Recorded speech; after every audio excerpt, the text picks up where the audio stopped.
Shri V Mustafa, സർക്കാരിന് വീണ്ടും ഒരു മൂന്നാം ഊഴത്തിന് വേണ്ടി നിൽക്കുമ്പോൾ രണ്ടാം പിണറായി സർക്കാരിൻ്റെ വാർഷികാഘോഷ വേളയിൽ മുഖ്യമന്ത്രി തന്നെ പറഞ്ഞതും അവകാശപ്പെട്ടതും കേരളത്തിൻ്റെ വികസന മുന്നേറ്റങ്ങളെക്കുറിച്ചാണ്. അതിലെടുത്തു പറഞ്ഞൊരു ഭാഗമാണ് കേന്ദ്ര സർക്കാർ നടപ്പാക്കുന്ന ദേശീയപാത വികസനത്തിന് സംസ്ഥാന സർക്കാർ നൽകിയിരിക്കുന്ന ഒരുക്കിയ സംവിധാനങ്ങൾ. അത് സംസ്ഥാന സർക്കാരിൻ്റെ കൂടി ക്രെഡിറ്റ് എന്ന നിലയിൽ അദ്ദേഹം അവതരിപ്പിച്ചു. ഇപ്പോൾ നമ്മൾ കാണുന്നത്, ഇപ്പോൾ മലപ്പുറം കൂരിയാട് നമ്മൾ കണ്ടത് അശാസ്ത്രീയമായ നിർമ്മാണത്തിൻ്റെ ഭാഗമായി അവിടുത്തെ പാരിസ്ഥിതികമായ സവിശേഷതകൾ, ആ ഭൂപ്രകൃതി പഠിക്കാതെ അവിടെ നടത്തിയിട്ടുള്ള നിർമ്മാണ പ്രവർത്തനങ്ങളിലെ അപാകതകൾ മൂലം മണ്ണിടിഞ്ഞു വീഴുന്നതും വലിയ അപകടങ്ങൾക്കിടവെക്കുന്ന തരത്തിലുള്ള അപായ സൂചനകൾ പുറത്തു വരുന്നതുമാണ്. ടാറിട്ട മേൽപ്പാലങ്ങളിലെ റോഡിൽ പേര് വിള്ളൽ കാണാൻ തുടങ്ങി. ഇപ്പോൾ കണ്ണൂരിൽ നിന്ന് വരുന്ന വാർത്തയും സമാന സ്വഭാവത്തിലുള്ളതാണ്. തൃശ്ശൂർ ഭാഗത്തേക്ക് പോകുമ്പോൾ അവിടെയും ഇതേ പ്രശ്നങ്ങൾ ഉണ്ടാകുന്നു.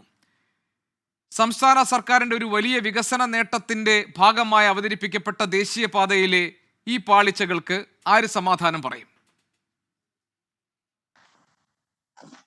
ഗോപീഷൻ, കേരളത്തിലെ ദേശീയപാത 66 വിപുലീകരണം സാധ്യമായത് ഇടതുപക്ഷ ജനാധിപത്യ മുന്നണി 2016 അധികാരത്തിൽ വന്നതിന് ശേഷം നടത്തിയിട്ടുള്ള ഇടപെടലുകൾ കൊണ്ടാണെന്ന് എല്ലാവർക്കും സുവ്യക്തമായ കാര്യമാണ്.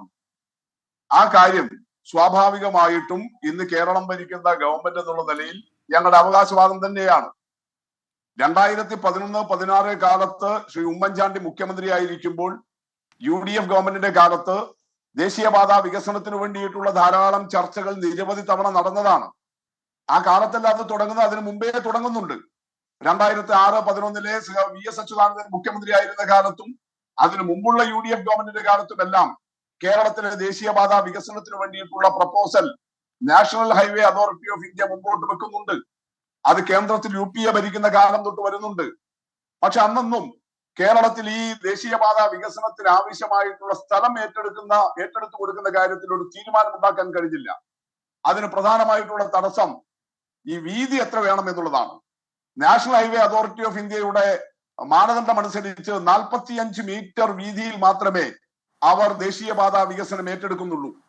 കേരളത്തിലെ ജനസാന്ദ്രത, നമ്മുടെ ഭൂമി ശാസ്ത്രപരമായിട്ടുള്ള സവിശേഷതകൾ, ഇതിന്റെ എല്ലാം പ്രശ്നം മൂലം ഈ 45 മീറ്റർ വീതിയിൽ ഭൂമി ഏറ്റെടുക്കുന്നതിനെതിരെ വലിയ നിലയിലുള്ള അസ്വസ്ഥതകൾ കേരളത്തിൽ ഉണ്ടായി. അതുകൊണ്ട് 2001-6 കാലത്തെ UDF ഗവൺമെന്റ്, 2006-11 കാലത്തെ LDF ഗവൺമെന്റ്, 2011-16 കാലത്തെ UDF ഗവൺമെന്റ് ഒരു നിശ്ചിത തീരുമാനത്തിലെത്തി അക്കാര്യത്തിൽ ഒരു അന്തിമമായ നിലപാടെടുക്കാൻ വേണ്ടി കഴിഞ്ഞില്ല. UDF ഗവൺമെന്റിന്റെ കാലത്ത് ഈ വിഷയത്തിൽ സർവകക്ഷി മീറ്റിംഗ് വിളിച്ചു ഉമ്മൻചാണ്ടി മുഖ്യമന്ത്രിയുടെ അധ്യക്ഷതയിൽ. അന്ന് CPIM-ന്റെ സംസ്ഥാന സെക്രട്ടറി ആയിരുന്ന പിണറായി വിജയൻ നേരിട്ട് ആ യോഗത്തിൽ പങ്കെടുത്തു. 45 മീറ്റർ വീതിയിൽ തന്നെ വേണം, ഭാവി കൂടി കാണണം. കേരളത്തിന്റെ ഭാവി സാധ്യതകൾ കൂടി കാണുമ്പോൾ ഇന്ത്യയിലെ മറ്റെല്ലാ സംസ്ഥാനങ്ങളിലും ഉള്ളതുപോലെ കന്യാകുമാരിയിൽ നിന്ന് തുടങ്ങി വരുന്ന ഈ ദേശീയപാത 66 കർണാടക മംഗലാപുരം വരെ 45 മീറ്റർ വീതിയിലാണ്. അതുകൊണ്ട് കന്യാകുമാരി വരെയും അങ്ങനെ തന്നെ പോകേണ്ടതുണ്ട് എന്ന നിലപാട് അന്ന് പ്രതിപക്ഷത്തായിരുന്ന CPIM UDF-ന്റെ ഓൾ പാർട്ടി മീറ്റിംഗിൽ, ഗവൺമെന്റ് വിളിച്ച ഓൾ പാർട്ടി മീറ്റിംഗിൽ അറിയിച്ചതാണ്. പക്ഷെ ദൗർഭാഗ്യവശാൽ UDF ഗവൺമെന്റ് ആ നിലപാടിൽ മുന്നോട്ട് പോയില്ല. അവര് ഭൂമി ഏറ്റെടുക്കാൻ തയ്യാറായില്ല. ഇത് നടക്കില്ല. അല്ല, ഞാൻ എടുക്കുന്ന പറയട്ടെ ശ്രീ വി മുസ്തഫ, അതായത് ഈ ദേശീയപാത വികസനം സാധ്യമാക്കിയതാര്, അതിന്റെ പിന്നാമ്പുറ വഴികൾ എന്നതല്ലല്ലോ നമ്മുടെ പ്രധാനപ്പെട്ട ചർച്ച. ഇപ്പോൾ സംഭവിച്ചിരിക്കുന്ന ഈ മണ്ണിടിച്ചിലിനും അപകടകരമായ സ്ഥിതിവിശേഷത്തിന്റെയും ഉത്തരവാദികൾ ആര് എന്നതിലേക്ക് താങ്കൾ വരുമെന്ന് ഞാൻ കരുതുന്നു. ഇനി ഇതിലെ അപാകതകൾ സംബന്ധിച്ച കാര്യങ്ങളിലാണെങ്കിൽ നിർമ്മാണ പ്രവർത്തനങ്ങളിലെ വീഴ്ചകൾ സംബന്ധിച്ച് ഇപ്പോൾ അതിലുപയോഗിക്കുന്ന ഈ RE ബ്ലോക്കുകൾ, അതായത് അതിൻ്റെ ആ സിമെന്റ് കട്ടകൾ, അത് 12 മീറ്റർ വരെ ഇടേണ്ട സ്ഥലത്ത് 16 മീറ്ററിലേക്ക് അത് കടക്കുകയും അവിടെ തൂണോ അതല്ലെങ്കിൽ സ്ലാബോ വേണം എന്ന നിയമം, ആ ചട്ടം ലംഘിക്കപ്പെടുകയും ചെയ്തിട്ടുണ്ട്. PWD ബോർഡ് നൽകുന്ന ഡിസൈനിൻ്റെ അടിസ്ഥാനത്തിലാണ് ഈ റോഡ് നിർമ്മാണം നടക്കുന്നതെന്നാണ് ഞാൻ മനസ്സിലാക്കാൻ കഴിയുന്നത്. എൻ്റെ ചോദ്യം ഇത്രയേ ഉള്ളൂ, ഈ മണ്ണിടിഞ്ഞ് വീഴുന്ന ഈ ദേശീയപാത 66-ലെ ഈ പോരായ്മകളുടെ ഉത്തരവാദിത്വം സംസ്ഥാന സർക്കാരിനുണ്ടോ ഇല്ലയോ? താങ്കളുടെ ആദ്യത്തെ ചോദ്യം മുഖ്യമന്ത്രിയുടെ ഇന്നലത്തെ വാർത്താ സമ്മേളനം വെച്ചുകൊണ്ട് മുഖ്യമന്ത്രി എന്തോ വലിയ അമിതമായ ഒരു അവകാശവാദം ഉന്നയിക്കുന്നു എന്നാണ്. അപ്പൊ മുഖ്യമന്ത്രി അങ്ങനെ ഒരു അവകാശവാദം ഉന്നയിക്കാൻ ഇടയായ സാഹചര്യം വിശദീകരിക്കേണ്ടത് കൊണ്ടാണ് അതിന്റെ നേരത്തെയുള്ള പശ്ചാത്തലം പറയേണ്ടി വരുന്നത്. അതുകൊണ്ടാണ് 2016 മുമ്പ് അടച്ചുപൂട്ടിപ്പോയി ദേശീയപാത അതോറിറ്റി. അങ്ങനെ അടച്ചുപൂട്ടിയതിൽ വേറെ ഒരു തുടർച്ചയും നടത്തിയിട്ടില്ലെങ്കിൽ കേരളത്തിലെ ദേശീയപാത വികസനം നടക്കുമായിരുന്നില്ല. ഈ പറയുന്ന തകർച്ചയും ഉണ്ടാകുമായിരുന്നില്ല. ഇന്നത്തെ ഈ ചർച്ചയ്ക്ക് ഒരു സ്കോപ്പും ഉണ്ടാകുമായിരുന്നില്ല. അപ്പൊ പിന്നെ എങ്ങനെയാ വന്നത്? 2016 അധികാരത്തിലേറിയ LDF government national highway authority of ഇന്ത്യയെ തിരിച്ചു കൊണ്ടുവന്നു. ഇവിടെ സമവായമുണ്ടാക്കി, ഭൂമി ഏറ്റെടുത്ത് നൽകി. ഇതല്ലാതെ ഈ അവകാശവാദം നമ്മളല്ലാതെ പിന്നെ ആരാണ് ഉന്നയിക്കാൻ വേണ്ടി കഴിയുക?